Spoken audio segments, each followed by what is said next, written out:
نبی نے کہی نا، اللہ کے نبی نے مردوں کے بارے میں یہ بات کی، اذا اتاکم من ترضون دینہ وخلقہ فزوجوہ والا تفعلوہ تکن فتنۃ فی الارض وفساد کبیر۔ اللہ کے نبی نے کہا جب تمہارے پاس ایسا آدمی آئے جس کے دین اور اخلاق سے تم راضی ہو، پسند آتا ہے، اس کا دین بھی قابل اطمینان ہے، اخلاق بھی قابل اطمینان ہے، اس سے نکاح کروا دو۔ اس لیے کہ دین کو نظر انداز کر کے دوسری باتوں کو دیکھ کر تم نے شادی کی، دین کو اہمیت نہیں دی، تکن فتنۃ فی الارض وفساد کبیر، زمین میں فتنہ بھی عام ہوگا، بہت زیادہ فساد بھی پھیلے گا۔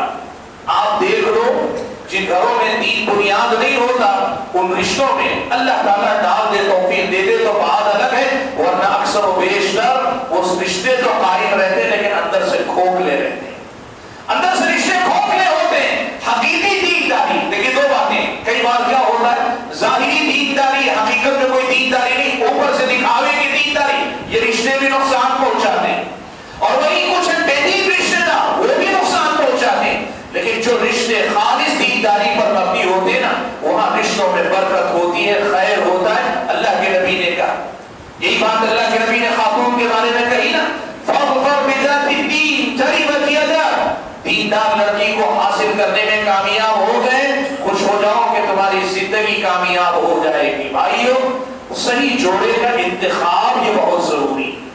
میں آپ کو بتاؤں، سلف صالحین میں سے ایک کے پاس، ایک عالم دین کے پاس ایک صاحب آئے، آ کر کہنے لگے کہ میرے گھر میں ولادت ہونے والی ہے، 6 ماہ ہو چکے ہیں بچے کی ولادت کو، یا 3 ماہ ہو چکے ہیں، 6 مہینے میں ولادت ہونے والی ہے، میں چاہتا ہوں کہ آپ مجھے بتائیں کہ میرے بچے کی تربیت کے لیے مجھے کیا تیاری کرنی چاہیے۔ میرے بچے کی ولادت قریب ہے، مجھے آئندہ کیا تیاری کرنی چاہیے۔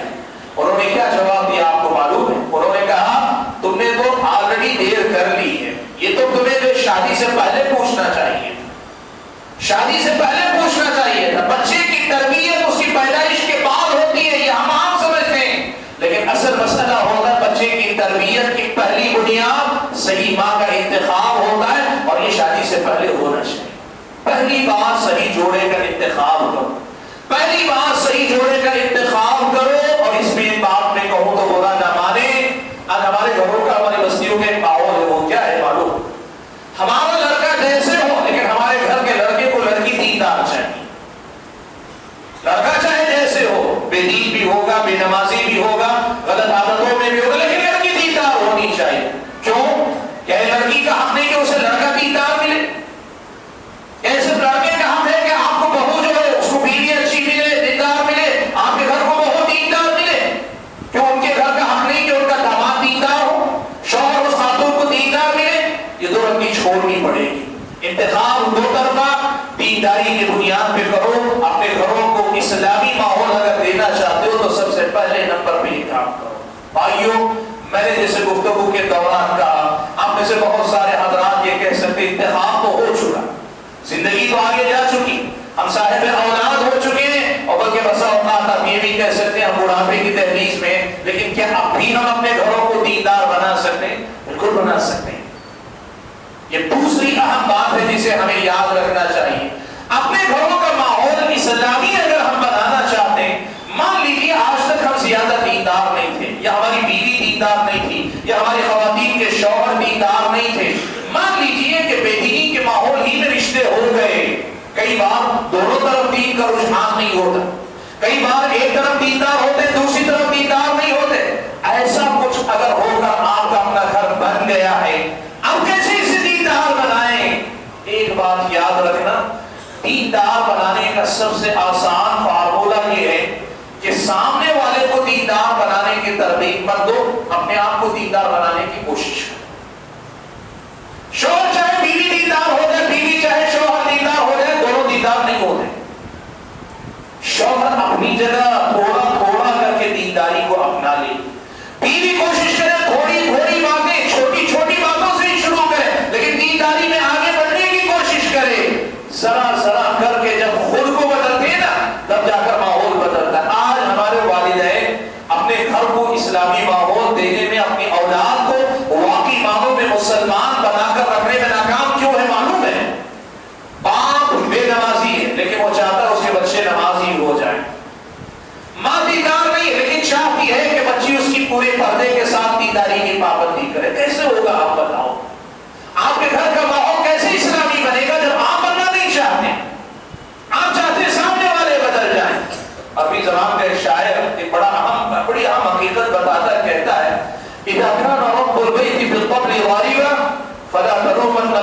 فيه على الرأس. کہتا ہے جب گھر کا سرپرست طبلہ بجانے والا ہو نا، یعنی بینڈ بجانے والا، طبلہ بجانے والا ہو، اس کے بچے اگر ڈانس کرنے والے ہو تو کبھی بچوں کو برا بھلا مت کرو. کیوں؟ باپ اگر طبلہ بجانے والا ہوگا تو بچے اسی پہ رقص کریں گے. یہ تو نہیں ہو سکتا کہ باپ طبلہ بجائے بچے دیندار ہو رہے، یہ تو نہیں ہوتا. ایسے نہیں ہوتا اللہ کے بندوں. دیکھو ایک بات دیکھو، ہمارا اور آپ کا پرابلم کیا ہے معلوم؟ ہم ساری دنیا کو بدلنا چاہتے ہیں جو ہمارے اختیار میں نہیں. ساری دنیا کو بدلنا چاہتے ہیں جو کہ ہمارے اختیار میں نہیں. خود کو بدلنے کے لیے تیار نہیں، جس میں اللہ کے فضل و کرم کے بعد ہمیں اللہ کا اختیار دیا. میں چاہتا ہوں بیوی کی فلاں عادت بدل جائے، فلاں خرابی ختم ہو جائے، فلاں کوئی ہو بھی اپنا لے. وہ بیوی ہے لیکن پھر بھی میرے اختیار سے باہر نہیں ہے. میں تو اپنے اختیار میں ہوں نا.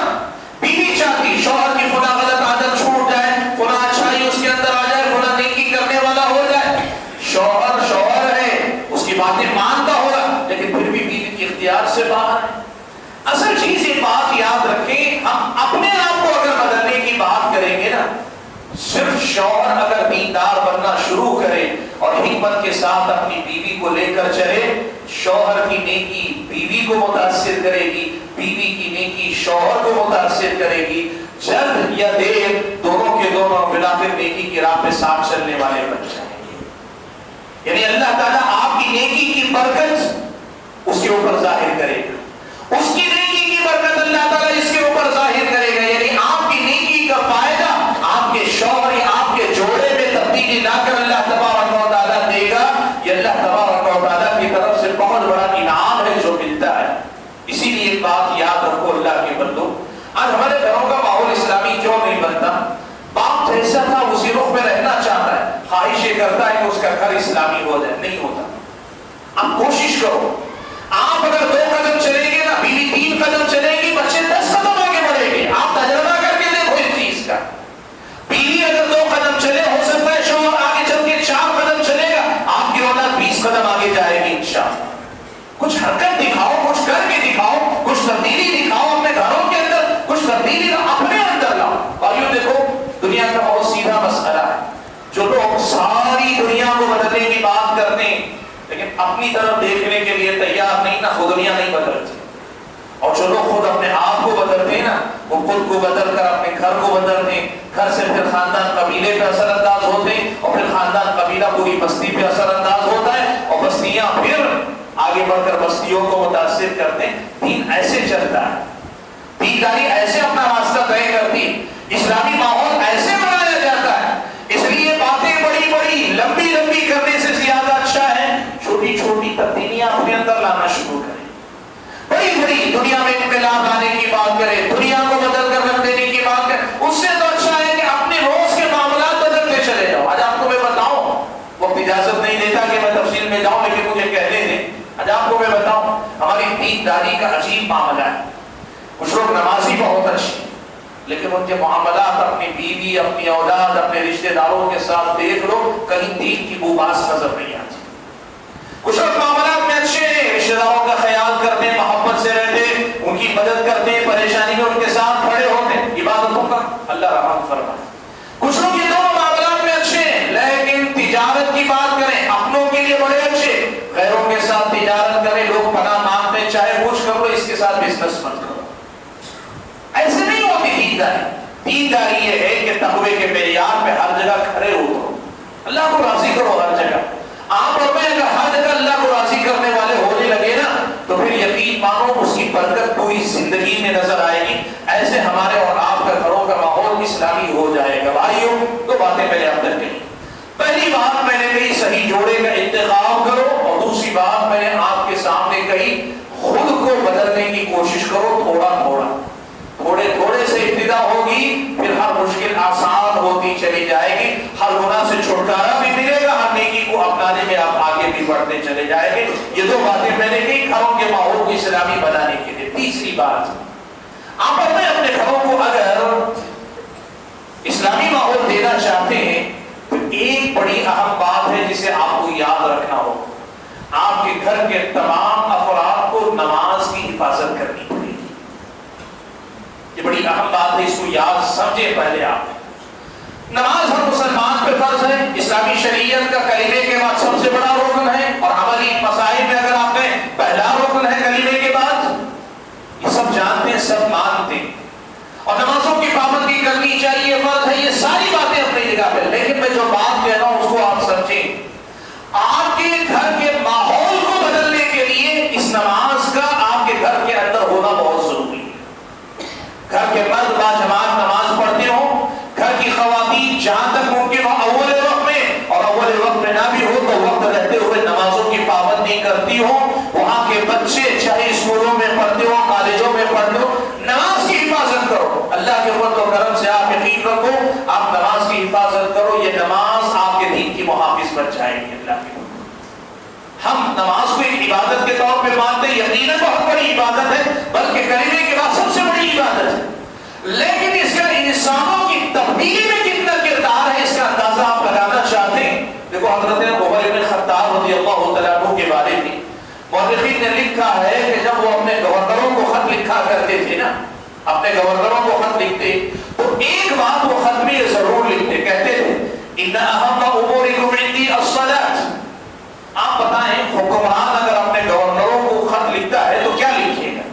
یہی نہ لکھے گا انصاف ہو رہا ہے کہ نہیں ہو رہا ہے، کسی آدمی پہ ظلم ہو رہا ہے تو نہیں ہو رہا ہے، اس مالی معاملات کیسے چل رہے ہیں، حکومت کا فلاں قانون نافذ ہوا کہ نہیں، یہی سب تو باتیں ہوتی سیاسی خطوط کے اندر۔ لیکن حضرت عمر جو اپنے گورنروں کو خط لکھتے تھے نا، اس میں یہ لکھتے تھے کہ میری نظر میں تمہارا سب سے اہم کام، سب سے اہم ذمہ داری کیا ہے؟ تمہاری نمازیں، اس لیے کہ تمہاری نمازیں صحیح رہی تو تمہارے سارے معاملات صحیح رہیں گے۔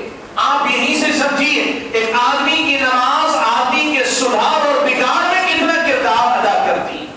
آپ یقین کرو، پنج وقتہ نمازوں کی پابندی اگر آئے گی نا، شروع میں مشکل بھی ہوگی آپ کے لیے، اگر آپ پابند نہیں ہیں مشکل بھی ہوگی۔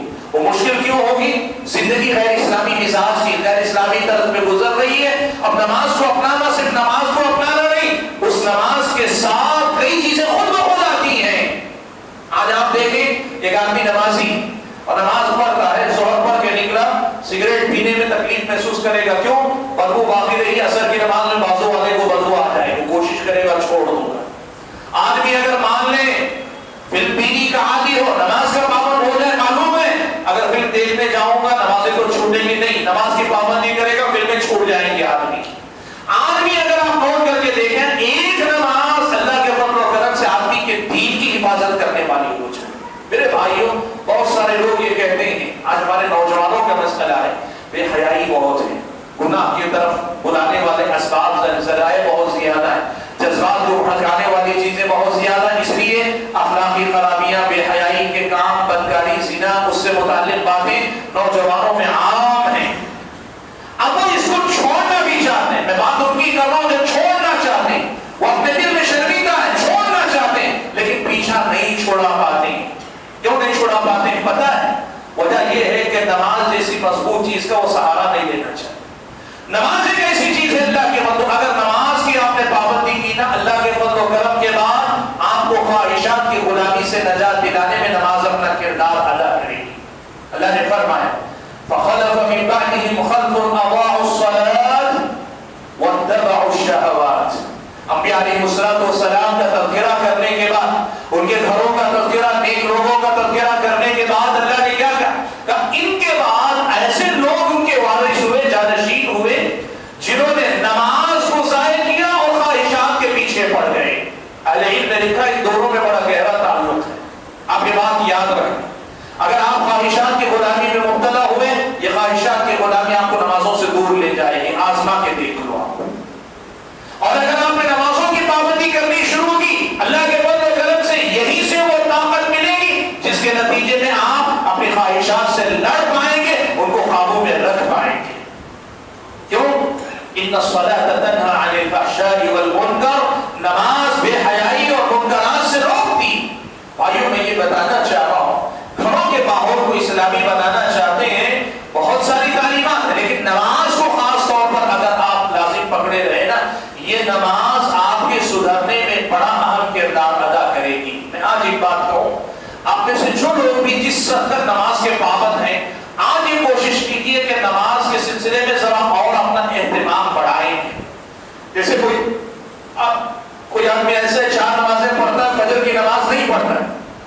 چاہیے فجر کی نماز کی پابندی کریں, دیکھیں کتنا فرق آتا ہے.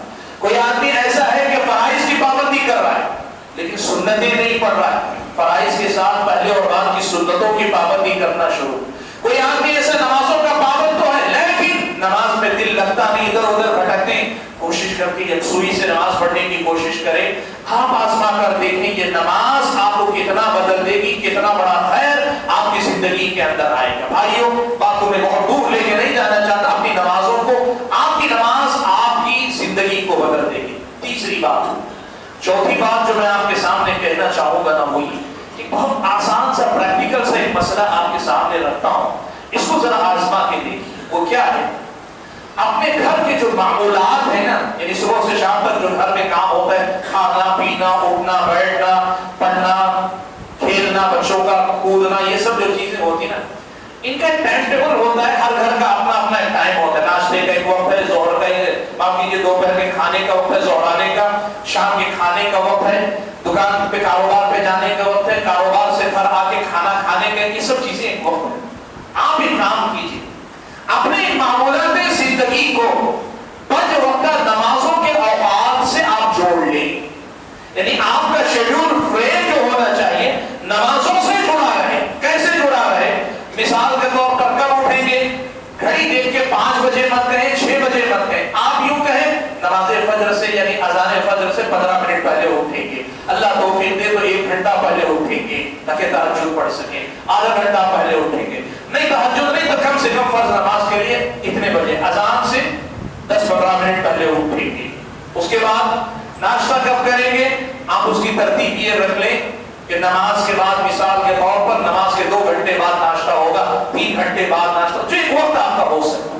دوپہر کے کھانے کی ترتیب کیا ہے, آپ گھڑی دیکھ کر کہتے ہیں 3 بجے میں کھانے جاتا ہوں, نہیں ایسا مت رکھیں. آپ وقت ایسا رکھ لیں نماز ظہر کے بعد میں کھانے کے لیے جاؤں گا, یا نماز عصر سے پہلے کھانے کے لیے جاؤں گا. اس طرح کہ نماز پڑھ کے گھر آ کے کھانا کھاؤں گا یا کھانا کھا کے عصر کی نماز کے لیے میں جاؤں گا. آپ اپنے گھر کا وقت ایسے رکھیں, سونے کا وقت عشاء کی نماز کے بعد سو جائیں گے, رات کا کھانا عشاء کی نماز سے پہلے کھائیں گے. بچے کے کھیل میں کودنے کا وقت یا ہوم ورک کرنے کا وقت, وہ وقت کیا ہے, وہ وقت عصر سے لے کے مغرب کے درمیان ہوگا. اپنا جو شیڈول ہے, ٹائم فریم ہے نا, یہ نمازوں کے اوقات کے ساتھ جوڑ لیں. آپ کو اندازہ ہی نہیں ہوگا, وہ جو اسلامی ماحول آپ کے گھر کے اندر آنا چاہیے خود بخود آنے لگے گا. اللہ کی بات, آپ اسے آزما کر دیکھیں.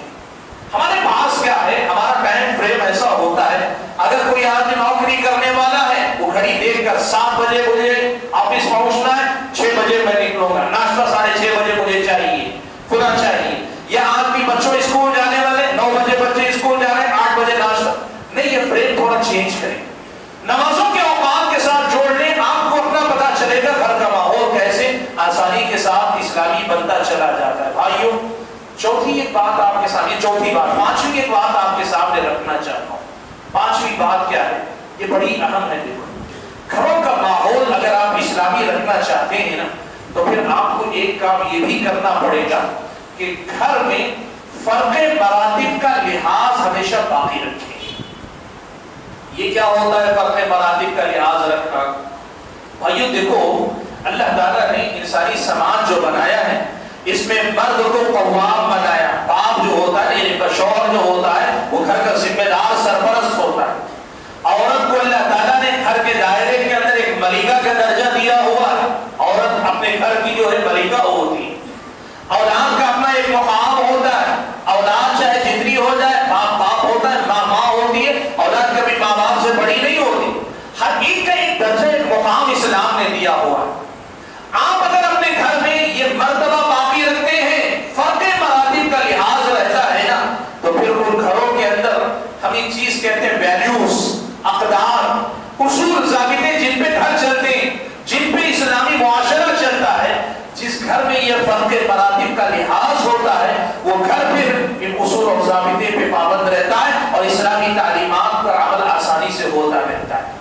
اکثر ایسا ہوتا ہے, اولاد ذرا بڑی کیا ہوتی ہے, اولاد جو ہے ماں باپ بن جاتی ہے اور ماں باپ بچے بن جاتے ہیں ان کے ساتھ. یعنی ماں باپ بچوں سے ڈر کے زندگی گزارتے ہیں. یاد رکھنا, آپ پڑھ لکھ کر بڑے ہو گئے ہوں گے, آپ کے والدین شاید کم پڑھے لکھے یا جاہل ہوں گے, آپ ہو سکتا ہے کما کر بہت بڑے مالدار ہو گئے ہوں گے، بڑے ذمہ دار ہو گئے ہوں گے، اب سب کچھ ہے، لیکن آپ اپنے ماں باپ کے بچے ہی ہیں۔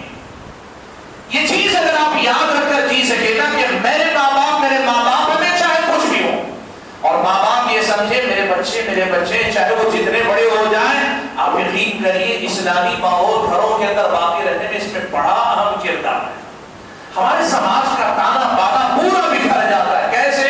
کئی بار ایسا ہوتا ہے جو بچہ کمانے والا ہے زیادہ وہ گھر کا ذمہ دار ہے، ماں نہیں، باپ نہیں، چھوٹا نہیں، بڑا نہیں، کچھ نہیں، جو زیادہ کمایا وہ ذمہ دار۔ یا بچوں میں کوئی ذرا زوردار قسم کا ہے اور ذرا لفظ کہوں تو برا مانے روڑی قسم کا ہے، وہ پھر گھر کا سرپرست بنا دیا، چاہے سمجھ بوجھ اس کے اندر ہو نہ ہو۔ ایسے نہیں ہوتا۔